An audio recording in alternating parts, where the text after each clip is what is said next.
today.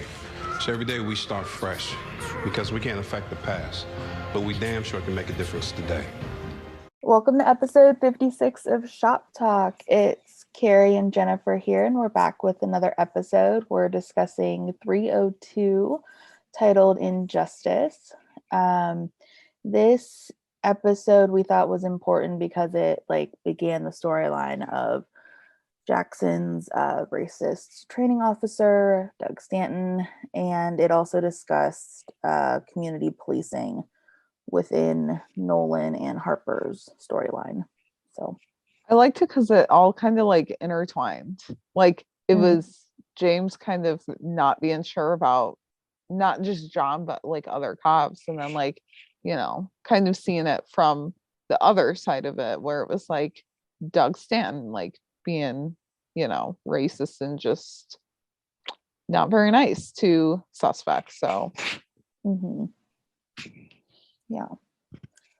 We don't really have anything in the way of news, really. I mean, if you guys follow us on Twitter or the Rookie Rewatch page on Twitter, then obviously you saw that True Valentino posted an Instagram story, he's in uniform and stuff as Aaron. And there's smoke surrounding him, supposedly. So you can see the vest and body cam and things. So don't know what that's about, but it looks interesting, and we'll be excited to see what happens or how that goes or all that. So I'm interested to know what episode they're on, because when it was the Comic-Con, Alexi had said that they already filmed 3 episodes, but were they on episode 4 or mostly through it? I don't know. I would be curious to know. So and obviously Eric and Rosalind have their podcast, so they're still uploading. They upload twice a week now. And they just really get into just literally anything that they feel like talking about. It really doesn't matter. Which just makes it hilarious, and it's just fun. So go check those out if you haven't already. Yeah, I listened to their one with Angelique Cabral because I love her. And Eric was just totally ripping on TikTok, and I loved how Rosalind was some of mine get 20 views and some get 50 or whatever. And I was just sitting at my desk and I was the ones that get the high views have Eric, and I'm sure that there's other ones too, but those are at least the ones that I notice a lot. And so I was just and Eric rips on it, he hates it, but yet he's in her TikToks and sometimes just by himself. So I was yes, I don't content. I mean I don't really understand TikTok either. I don't really I don't use the app. I don't engage with that either. I don't really like it much. I try to stay off of it. But yeah, it's definitely kind of funny how she manages to convince him to do the TikToks even though he doesn't like it really. Well, and he even posts the ones that she makes. The one from this weekend. Yeah. He posted. Oh my God. I love it. Good husband award. So yes. He gets that. Yes. I also just love any funny content that comes not just from the show, but any other content that they think about. So Yep. So we will just kind of jump right into the episode. There's a lot in 302. So yeah, there was 4 storylines. I forgot some of what happened. So, and who all we met. So we'll kind of start off with Harper and Nolan. During roll call, they find out that they have to man the 4th Street Community Center. And Nyla is less than thrilled about that. She calls it punishment. And so then John and Nyla get to the community center. They start unpacking their things from the shop. And we meet James, who, much like Nyla, is less than thrilled that they're there. And John just tries to give him the real reason of, why they're going to be in the community. And Nyla's no, we're being punished. Don't worry about don't listen to him basically.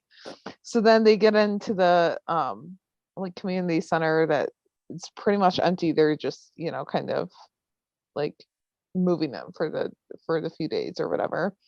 And so they get in there. John's like ever so optimistic, saying like he believes great, just wants them to use their newfound perspective to engage with neighbors. And Nyla's like, yeah, sure, go with that. Like whatever keeps you happy. So then Nyla like takes out some takeout containers and she says that they're home cooked Nigerian foods for Heritage Day at Lila's school. And Nyla's like, you know, I want her to see that, you know, I'm here for her and now I'm invested. Um, so then we kind of like cut over to John passing out flyers and about the community center when he sees James, who just continues to like write him off and shrug him off, like not really giving it a chance to like get to know him and get to know why they're there. Um, and we get another John memeable face, like which was pretty great. Um, so then as he's like walking away, like there's a car that's broken into, and suddenly John's on a foot chase calling for backup, which is Stanton and Wes, and Nyla like leaves the food in the car and just starts driving. And so then John is like stopped by a fence, but you know, little superhero Jackson West comes and gets over the fence, cuffing the burglar too, and just taking care of business. And John just like is looking at the fence like, how do I attempt this? Um, but then James comes up like with his phone taking a video saying that, you know, they need to take it easy and asking if they really need 4 cops there for a kid stealing a backpack. Um, and Doug wants to step in, but John, you know, tries to diffuse the situation, telling James like they were just calling for backup, which is protocol. And then Jackson comes up and, you know, James is like, are you cool with this? Um, and so Jackson out says that if James really wants to help him, he needs to get him a lawyer. So that's where they kind of leave off. That was the only meeting between Jackson and James until the end.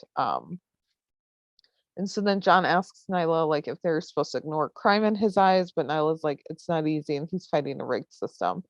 So then like Nyla leaves to go to Lila's school and John looks back at the fence and he sees that there's a fight clock on the gate.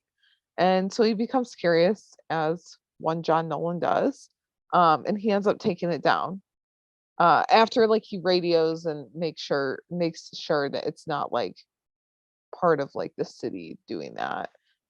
So then Nyla like comes back from Lila's school later in the episode and she said she took care of everything. She took a deep dish pizza on the way to school because Donovan is from Chicago and, you know, heritage in quote marks.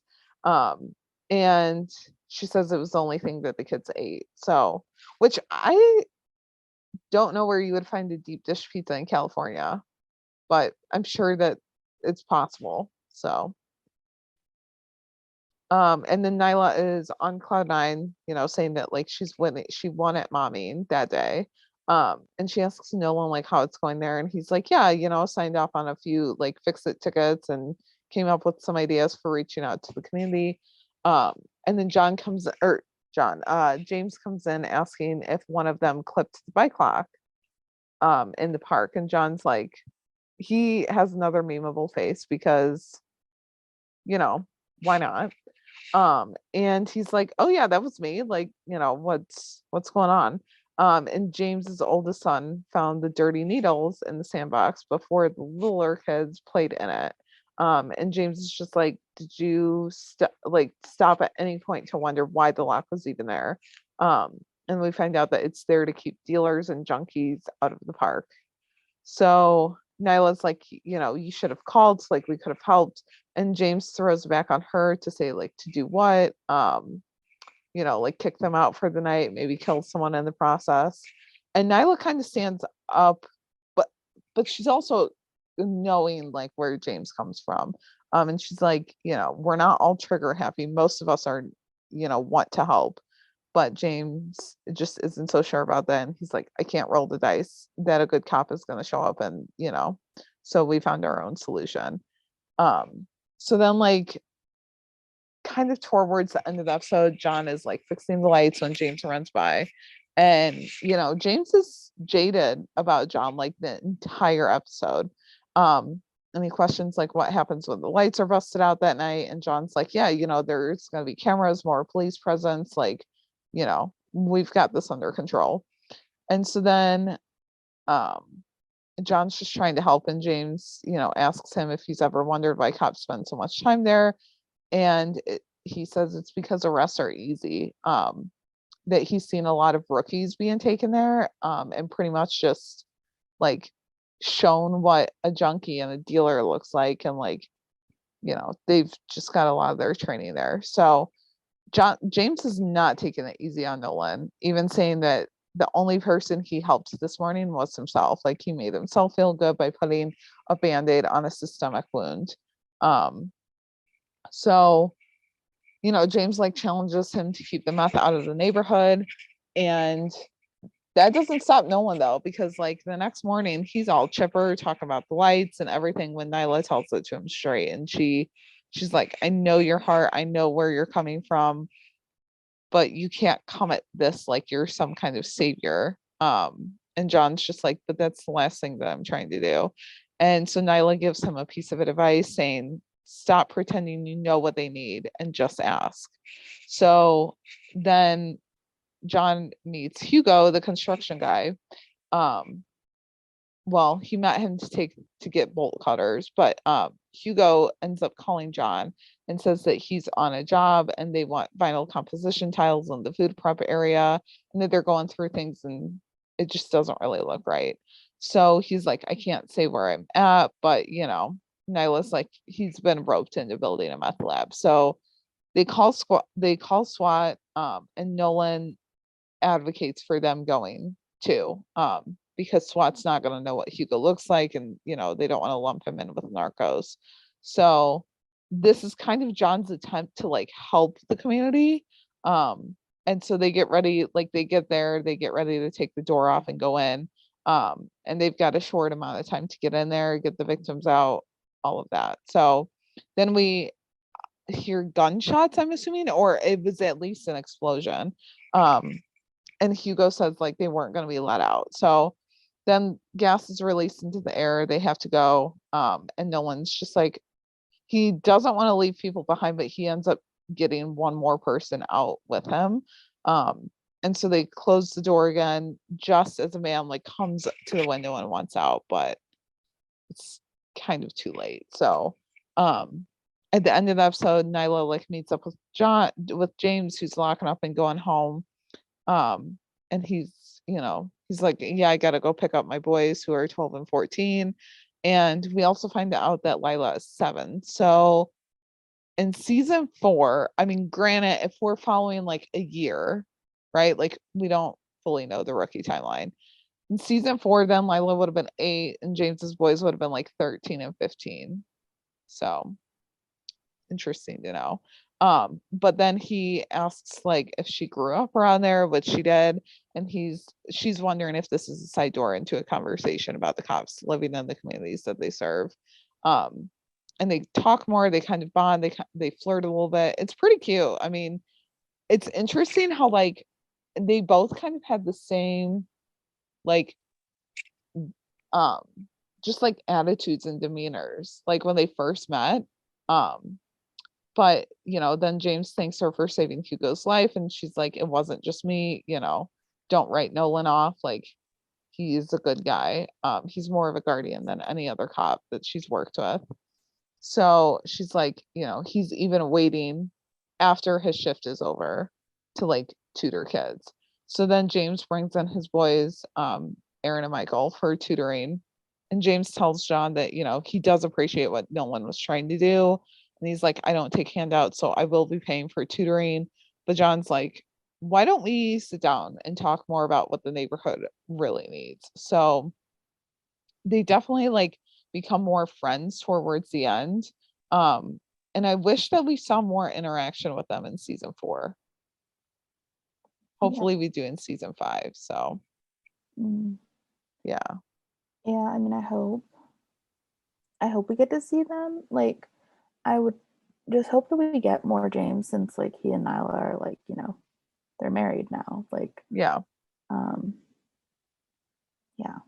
And it'd just be nice to have like another couple Yeah. on the show that's like, you know, like a sort of fan favorite, you know. Yeah.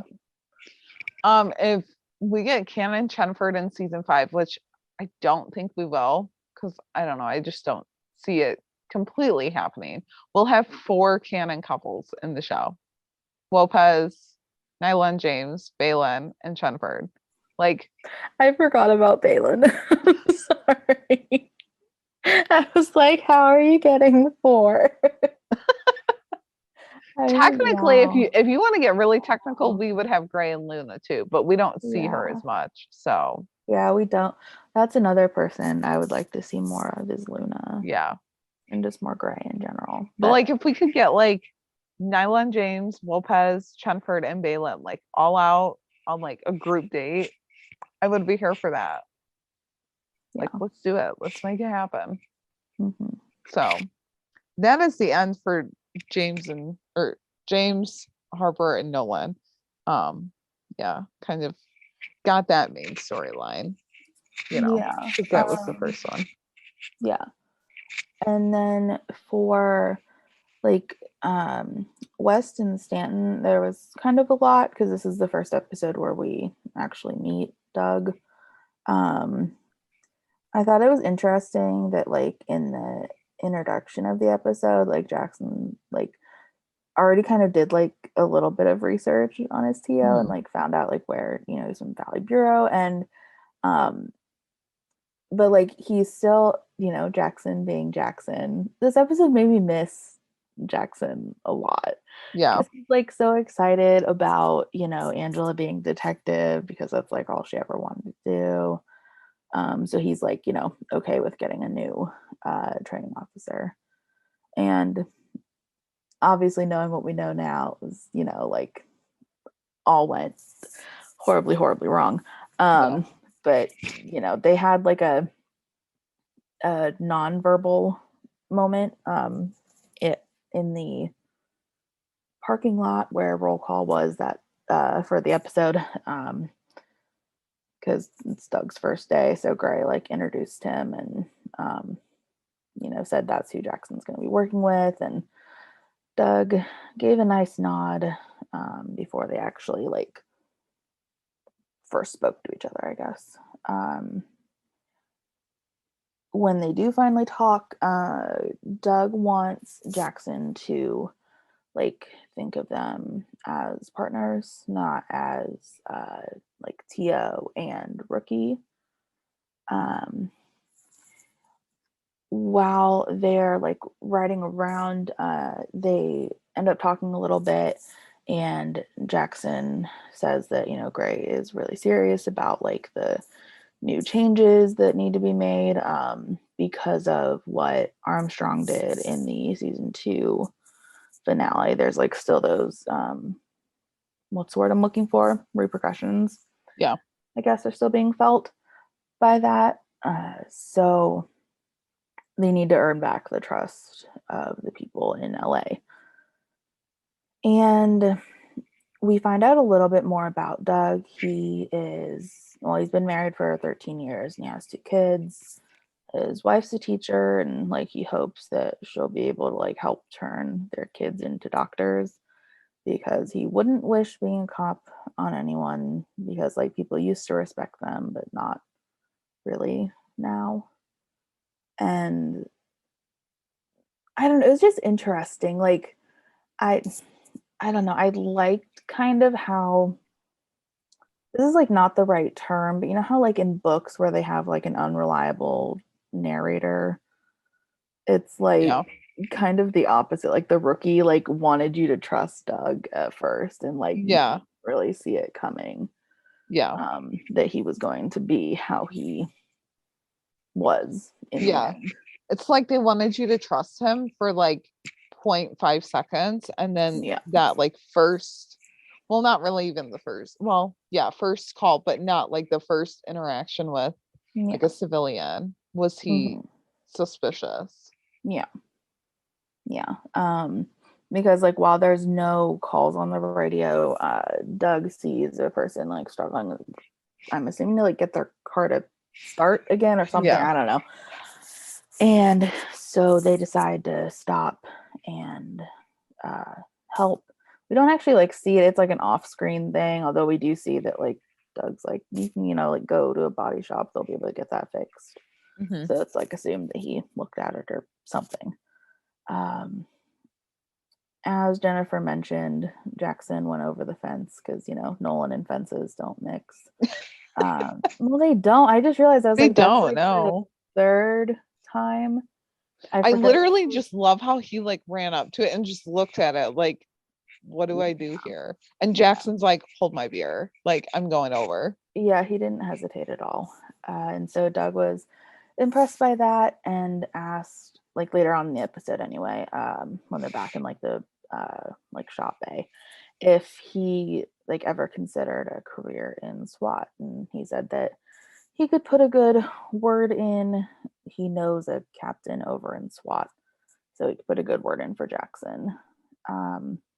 They get a burglary call at a house where a black teenage boy and his Somali parents live. Even though like his parents don't speak much English, he was born like their son was born in Long Beach, so he like is the one that's interacting with Jackson and Doug.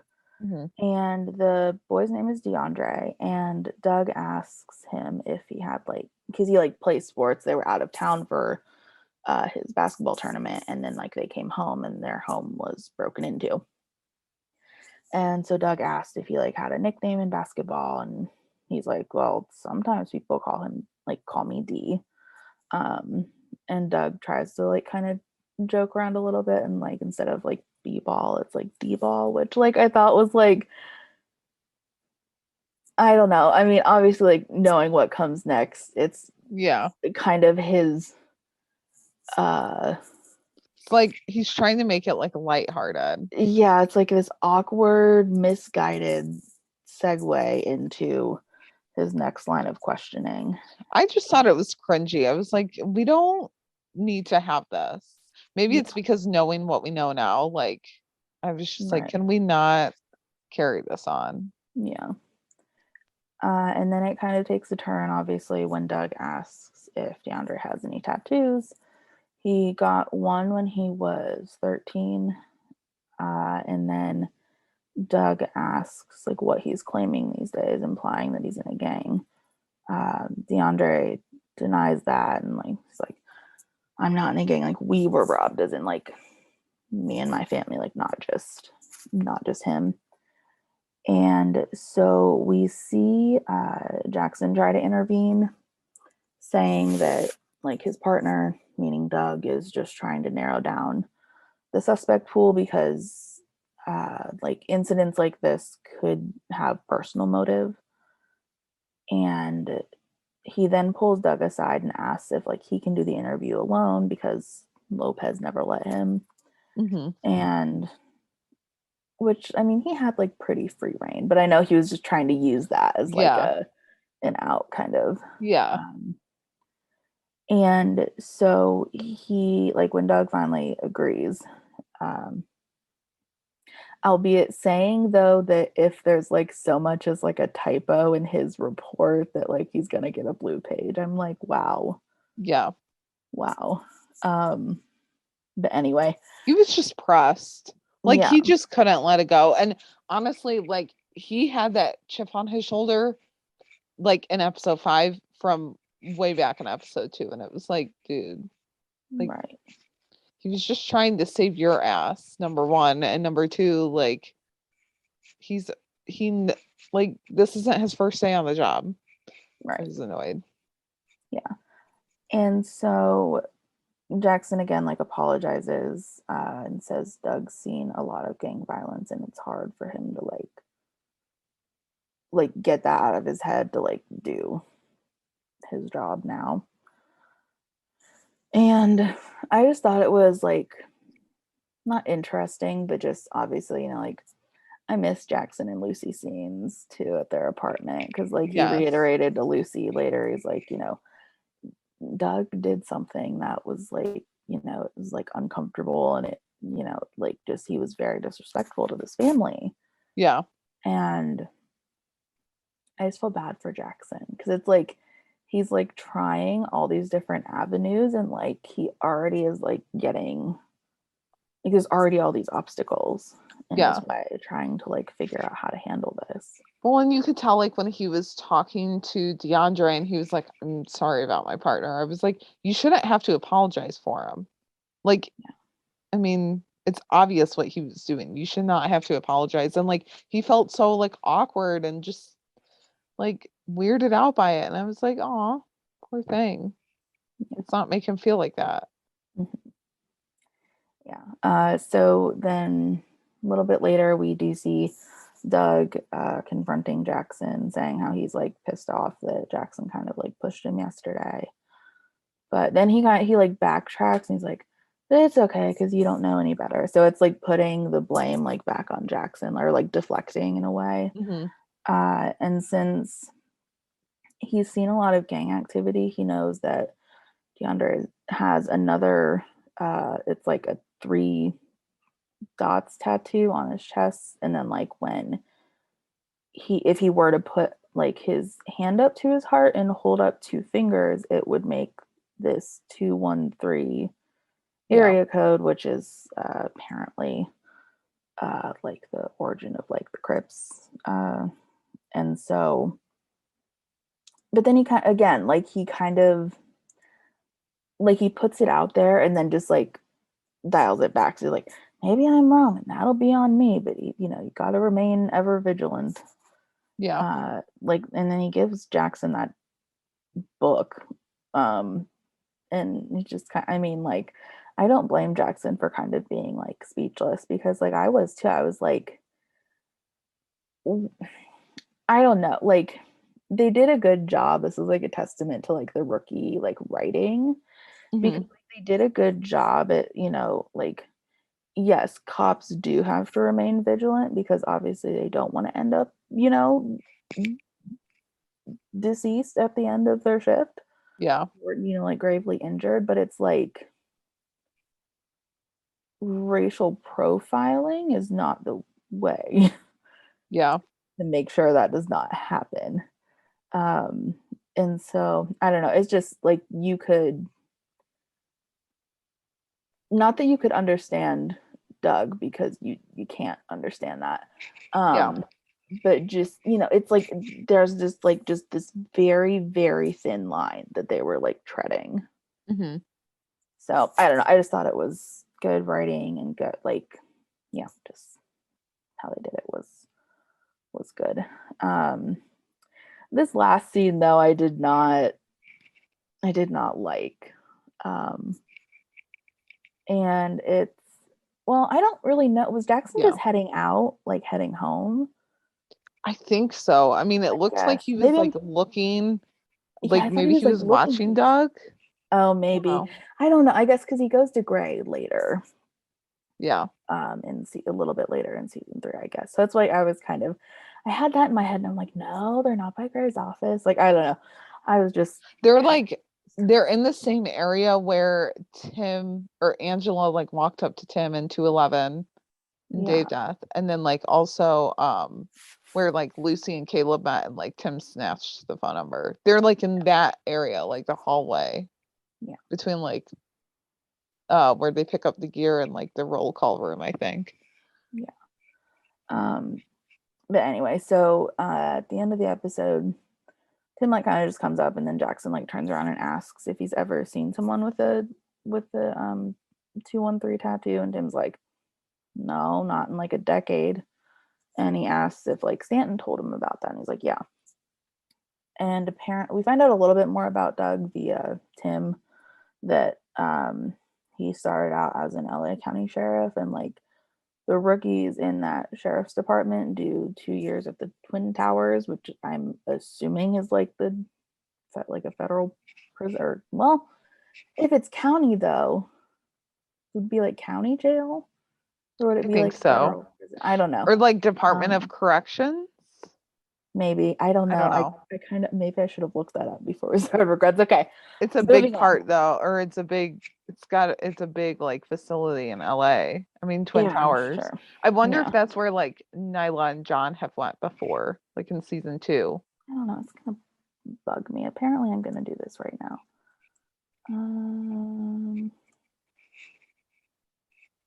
Okay, yeah. It's well, okay. According to Google, I don't know how like accurate this is. It's literally it's like Twin Towers Correctional Facility in Oh, okay. Los Angeles. So And I mean, gotta believe everything Google says, right? Like Google is the someone, encyclopedia. yeah, if someone actually like is familiar with the Los Angeles area and can, tell me if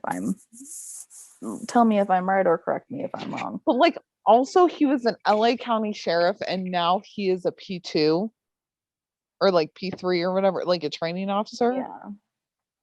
I don't know, kind of sus. He will obviously we find out later, like Yeah. he dumped, he baited the system really, really well, like in Yeah. his favor. But he doesn't even like flex a golden ticket like Nyla has. She's been like, I've got a golden ticket, like I'll be fine. He doesn't even do that. So it's like, okay, so you didn't really take this promotion then, like you were just given it, and not even a promotion, more so a demotion, I would think. Yeah, well, I mean, I But think it's just all kind of part of how they crafted his character to be like a, yeah, like you're misled into thinking he's, gonna be this yeah, stand-up guy and treat Jackson as an equal, whereas he obviously does not. yeah, And Tim was just like, like there's like inmates throwing things at you. It's like a whole nightmare to be there for 2 years. And that is what gives Doug a jaded view of humanity. And I like that Jackson was like a certain color of humanity, like hmm as in solely his racism is towards Black people. yeah. And yeah, I didn't like Tim's response. Obviously, No. he rectifies it a few episodes later, I want to say. hmm But yeah, I didn't. It was ignorant. Yeah. Because it's like he's a solid cop. Ignore the rest. And I didn't really like how he was like, well, if if Jackson quotes that to Chen, he'll deny it. And I'm like, one, that they're gonna talk, Right. and so it's like I don't understand. Like, see, now I can't remember if that was like an off-screen thing or if that's ever brought up again that like Tim and Jackson talked. Can't remember off the top of my head. But yeah, that moment just gave me major like pilot Tim vibes. Yeah.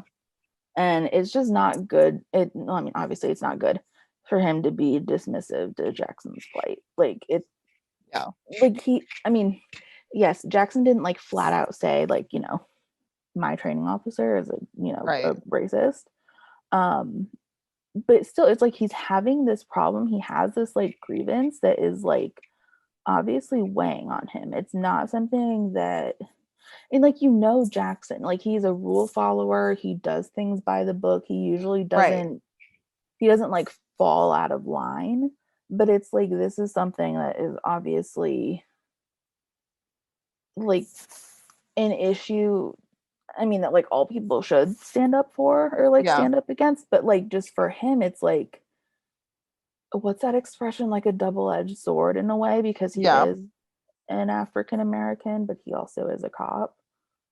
But like also you would think that Tim would stick up for him and believe him because Jackson has been at the district for a while. Yeah, And it's like you don't really know. I mean, maybe Tim yeah. and Doug do like know each other a little or know of each other, but it's like Jackson. Yeah.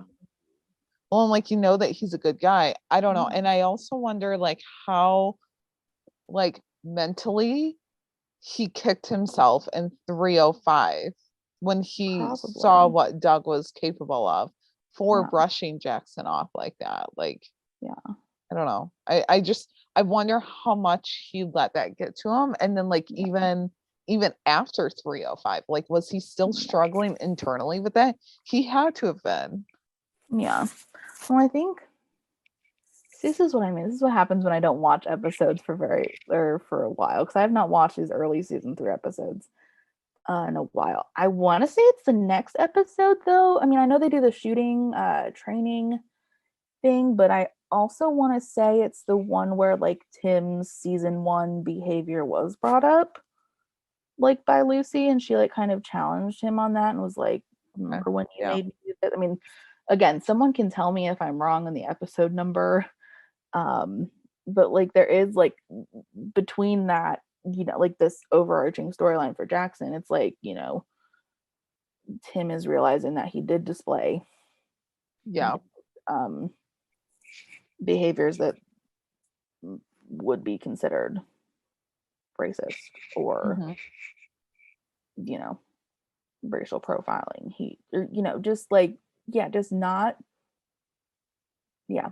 Just not conductive, or like behaviors that are like conducive to like bringing about change,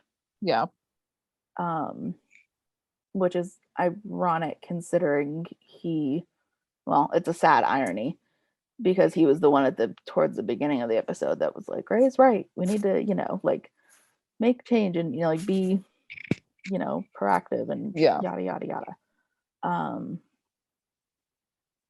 So there's a lot of problems with how Tim handled it, and it's like, I mean, I'm gonna say this, I appreciate that the rookie did it though, because it is a unfortunately common,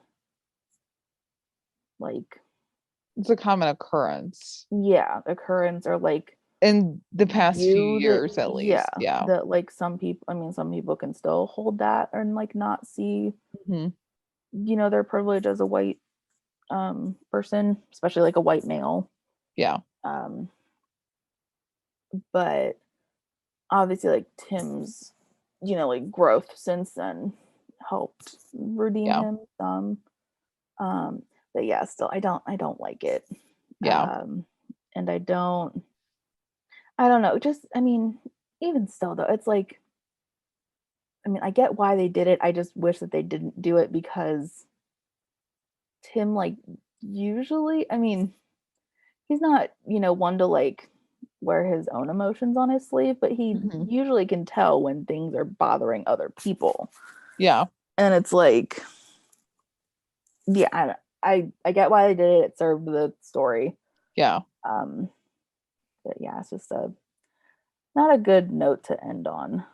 I kind of feel like Tim was different in this episode, because even with the Lucy stuff, he was like his, like tough love exterior guy, but it was almost to the point where it was like, dude, what is up your ass? Like, why are you being like this? Well, because he was like about the blue page or whatever too. Yeah.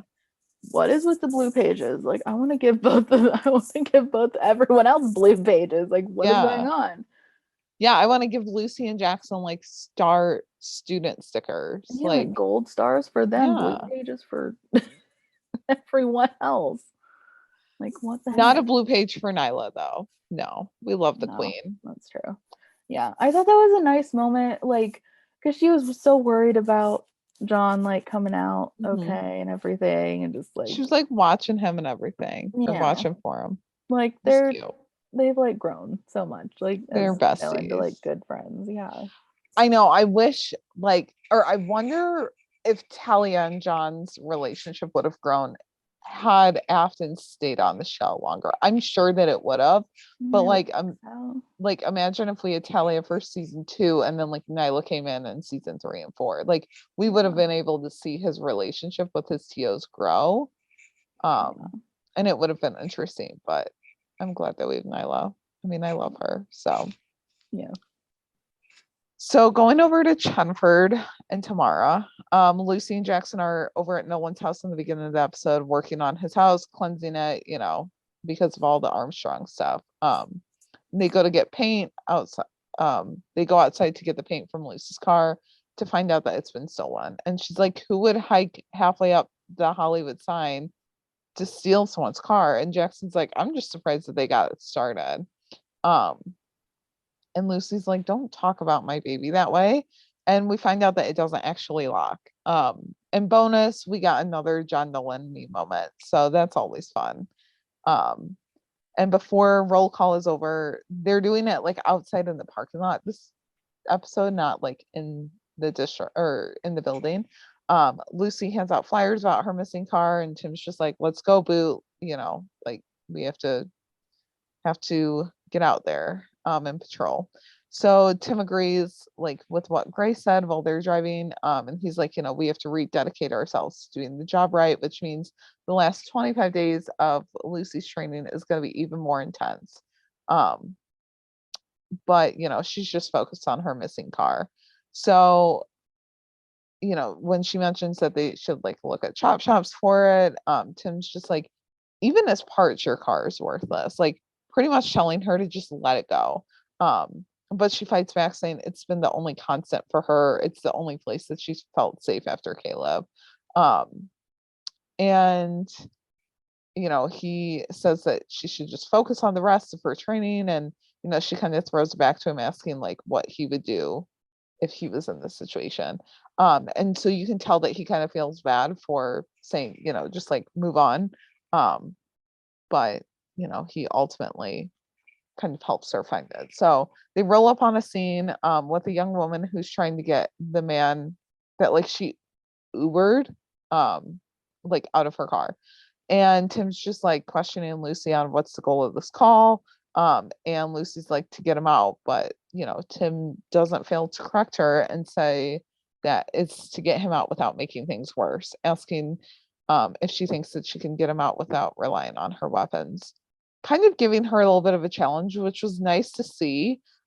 Just because like in the beginning of the episode, she was like, he's been very quiet, like something's up. But it was also like, I don't know, just the way that he like went about it. I was like, okay, I get it. She's got like less than 30 days left, but also like she's not like 2 weeks onto the job. But then we even get some Chenford banter with like the different like points and all of that. So then she gets the man out of the car. We find out that he's a Marine and was in country.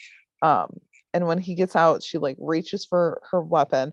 I don't even think it was like to take it out. I feel like it was more like he opened the car door and she was shocked. And so she just kind of like, it was a reflex or something. Yeah.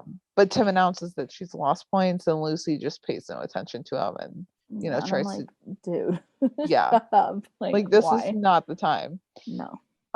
And she tries to diffuse the situation, even talking about how she knows his mom didn't raise him to treat women that way. And she ends up getting through to him.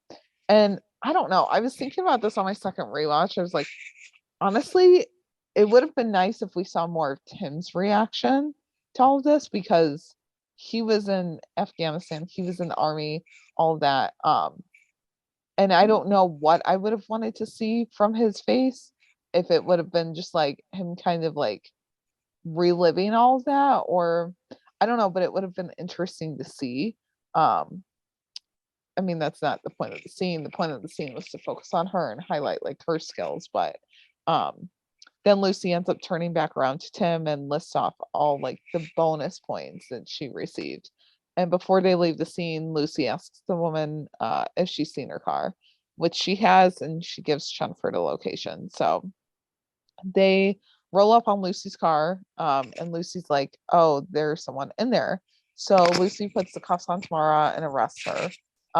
Arrest in air quotes, because she doesn't like take her in, but I mean, she's in the cuffs. So, but Tamara's like, oh, I didn't steal the car. Like the owner lent it to me and, he lost the keys. And Tamara's face when Lucy was like, I'm the person that owns the car, was top tier. I mean, just great. Another memeable moment right there, like for sure. So then Tamara's like, well, it wasn't even locked. But we find out that now it locks, the locks work. And Lucy's just like curious how she fixed it. And Tamara says all she did was pop off the door panel. So Lucy sees her belongings in there, asking if she lives there. We find out that Tamara's 17. And Tim goes into like dad mode and he's like, where are your parents? And we find out that they are dead. So Tim like starts searching the car, and her like stuffed animal, like teddy bear or whatever, falls out. And she's like, hey, careful with that. And Lucy wants to get more information, but ultimately she decides not to press charges. So she tells Tamara that they're going to get her set up at a children's shelter. And Tim's like trying to call Lucy over. But, when Tamara's like, oh, that's not necessary, Lucy just questions like if she's got a safe place to go with people that care about her and doors that lock. Um, and Tamara's like, yeah, but the children's shelter is too far from school. And Tim just seems shocked. He's like, you still go to school? And she gets good grades too. So that's a win. And Lucy's just like, well, I don't have a choice. So it's either jail or the shelter. But she won't just leave her there. She promises to help find her a permanent place. So then Tim's basically had enough of this. And he's like, I'm pulling her to the side. So he tells Tamara to stay by the car, and he congratulates Lucy on her first puppy.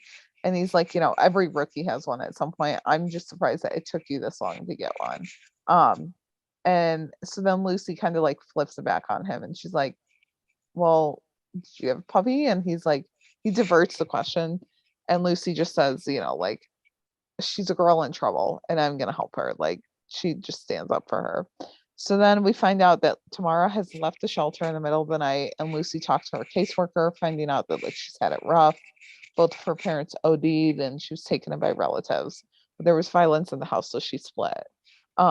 I do love that Lucy and Jackson talked about that, and like they just had like a private like moment in the apartment.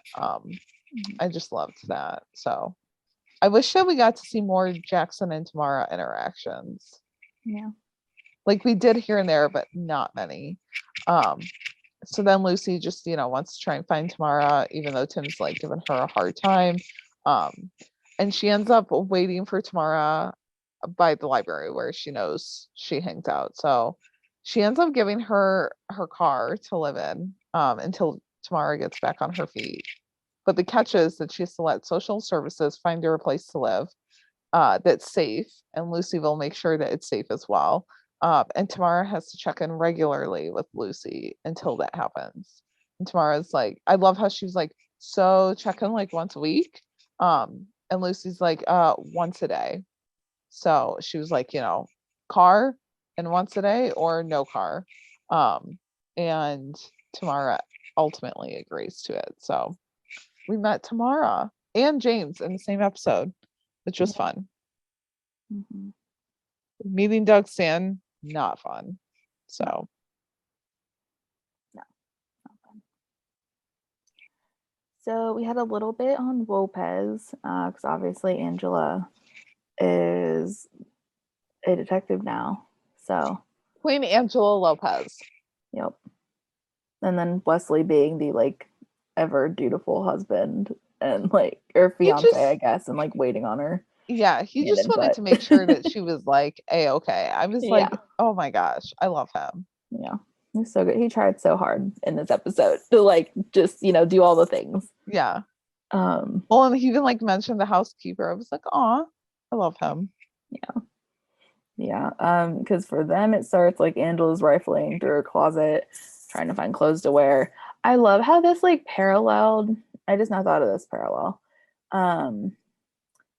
This was what 302, right? But in 201 it started like when they moved in together. It was Angela rifling through her closet trying to find something to wear. Anyway, and Wesley comes in and is like, okay, we've already went through 5 housekeepers. Like, I like this one. Like, let's not do this. And I just enjoy Lopez banter so much because like I don't know how Alyssa just like I don't think it's like her delivery of it, because she's like, oh, it's your fault, you got me pregnant and I've since gone up a cup size. Well, even like Sean, like how they can just act opposite of each other and just like rattle off these lines is I'm just constantly amazed by it. And she's like, so none of my like tops fit right anymore. And he was like, yeah, I guess I noticed something. And she's like, oh God, do you think like other people have noticed? And I just thought it was so funny how he's just like, I hope your coworkers are as focused on your breasts as I am. And I'm like, how does Sean say that and not just like crack up? Like it Right? just even made me like I don't even like saying it like on I here. mean, if I was acting opposite of him in that scene, I would have like cracked up too. I would have been like, I can't believe that we're saying these lines right now. Yeah, like I can't like I don't oh God, this is so funny. Um That's why they're the professionals and we are not, because we yep. would not be able to keep it together. No, no. I mean, Um I'm sure over time we would, but I just yeah, like first acting gig, it's so no, funny. no. Yeah. And so Angela's like freaking out. She's like, oh my God, I like, buy a new wardrobe like on the way to work. And Melissa's like, you can do it, like, this is gonna be fine. Um, Which I mean, she had to have gotten up like really early and been able to at least run into a store. Like, I, yeah. I'm lucky if I like make it out the door with a lot of time to spare. So Mhm. yeah, Yeah. Just Angela's just worried, she's like, I have until I start showing to like prove myself as a detective. So that's like kind of her mission. She just wants to make a good first impression on her first day. And I just love again another I'm assuming it was intentional, maybe not. Maybe I'm reaching with this parallel, but like Wesley looking up towards the top of their closet and noticing there's pizza box there uh uh-huh, was like at least in my opinion like paralleling when he found the grilled cheese in the shower yeah, in that for same sure. 201 episode. So anyway, um and then we cut over to Angela being a boss and walking up to Sergeant Carradine and was like, Angela Lopez reporting for duty. And like Carradine was like not sassy, but just like ready to like he was like, not like that, you're not. And then like lists, all the things that are kind of like amiss with Hmm. Angela and her wardrobe anyway, because he was like, well, I can see the like handcuffs and the pepper spray under the jacket and she's wearing a vest, so he told her to go and like go home and change, and he points out that she missed a tag like on the back of her jacket. And she also apparently, since like she's the new girl, she has to go like do the coffee run and then later she'll pick up lunch, but for now it's a coffee run. It takes her forever.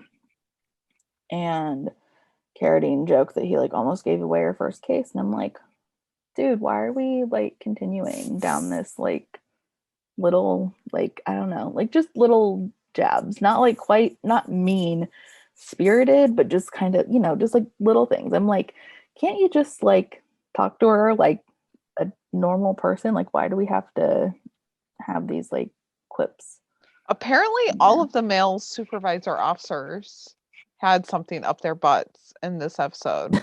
Yeah, Apparently. I yeah, mean, Tim wasn't as bad as like Stanton or Carradine, obviously, but like yeah, he wasn't the best. yeah. And I mean, like Gray didn't really. He wasn't like He just did roll call. yeah, there wasn't really a time for him to like have a scene where anything like super But even then, he wouldn't have concerning. necessarily been like that. Like he would have Yeah, just been sassy more than anything. yeah, yep. But I mean, obviously, Angela does get her first case. It's a burglary at a funeral home. But the like suspect or suspects in question didn't like they assumed that they were going to take embalming fluid, which I guess like can be used for like drugs. Mhm. But they didn't take that, and like nothing else appeared to be missing. But when she opened, it was like I don't even know what to call it, like a not a drawer, but like a kind of like a metal, like you open the metal door and there's like a little tray type thing, like pull out Yeah, thing. Um, the morgue. yeah. And yeah, kind of. It's like kind of set up like that. And she opens it and like whatever, if there was anything in there, it's now a pile of ashes. Mm-hmm. And so Angela's like, okay, this is gonna be like a possible homicide. And she like had CSU over there and everything. When she like reports back to Carradine though, he's like, yeah, I don't understand like why you're going like all out with this, because all they can charge is like improper disposal of a body. And since they like don't have a victim, they like don't really have a case. And obviously Angela being Angela, she's not one to give up. So she kind of just like nods her head and like, moves on, like seeming to, but Yeah. not really, because back at home, she's poring over the case file again. Wesley brings Angela a healthy breakfast and she's like, then you eat it because I'm still working on this case. I can't spend the next half an hour like throwing up. And so like while she's working, because Wesley like offers the help, so she just kind of like talks things through and like looking at the photos as she's doing it. And she figured out that the suspect came in, entered the same security code twice. So obviously it had to be someone that like knew what the code was. And so she's like, okay, I have to go. Like, thank you. And she heads out. She gets her suspect in the interrogation room. I want to say his name was like his last name, and it was like Moore. Yeah. I think he used to work at the funeral home. And Angela, well, she like sneakily had him step like his shoe print, like stepping on a paper that would take that print so she could match it to the one at the crime scene, and it did match.